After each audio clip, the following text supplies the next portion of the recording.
Moji ekonomové tvrdí, že ten škrt ve školství je větší než v jiných rezortech. Jinými slovy, že se tam nepočítalo s celými 4 miliardami pro učitele. O tom jdu diskutovat s ministrem financí, jestli jsme si to správně spočítali.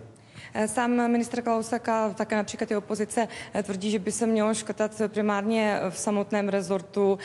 Vyčítají vám určitou nesystémovost jako ministerstvo školství, například výdaje na právní experty, pokud jde o evropské dotace, inkluzivní vzdělávání a tak dále. Vy sám jste přesvědčen, že opravdu se nedalo šetřit jinde?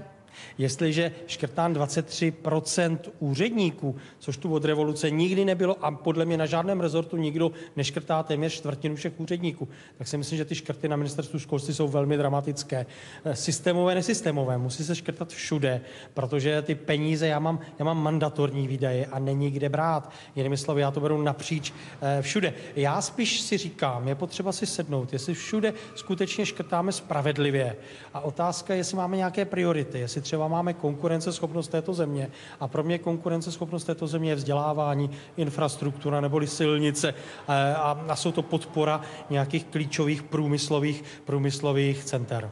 Vy sám jste už dřív řekl, že nechcete sahat na platy školníků, kuchařek a v podstatě přesto tam došlo k těm výdajům. Mě by zajímalo, jestli z vašeho pohledu s tím, že se dalo očekávat, že vláda bude škrtat, jestli opravdu ty výdaje třeba na právní experty nebo inkluzivní vzdělávání, což je jedna z těch výtek, opravdu byly nezbytné, když se přece ministerstvo muselo počítat s tím, že je zde slib učitelům 4 miliardy. Tak kdo rozumí tomu rozpočtu, tak ví, že ta právní expertíza je z peněz Evropské unie.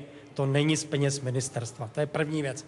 A druhá věc, jestliže rozhodujeme o 100 miliardách a každá chyba neuznatelných nákladů, jinými slovy vrácení peněz do Bruselu v řádu třeba miliard, je tak velká, tak já mám pocit, že mít velmi kvalitní právní zajištění, což bohužel tady doposavad nebylo, je naprosto správně. A znovu říkám, ta právní expertíza je bouře ve sklenici vody a jsou to peníze z evropských dotací. Odboráři ovšem hovoří o stávce, pokud dojde k tomu, že peníze nezískáte. Vy sám jste potom připraven přece jen hledat nějaké další rezervy, nebo tahle ta varianta, že by na to doplatili nepedagogičtí pracovníci, je prostě ta platná? Tak já jsem dostal úkol od vlády ten rozpočet takhle nastavit, já jsem ten úkol splnil a ten úkol má jednu nejcitlivější položku a to je položka nepedagogických pracovníků. Já rád a můj náměstek půjdeme na setkání s odboráři, jestli se nemýlím 26. a já si tady dávám závazek a slíbil jsem to odborářům, že do 26. ty peníze seženu a věřím, že je seženu.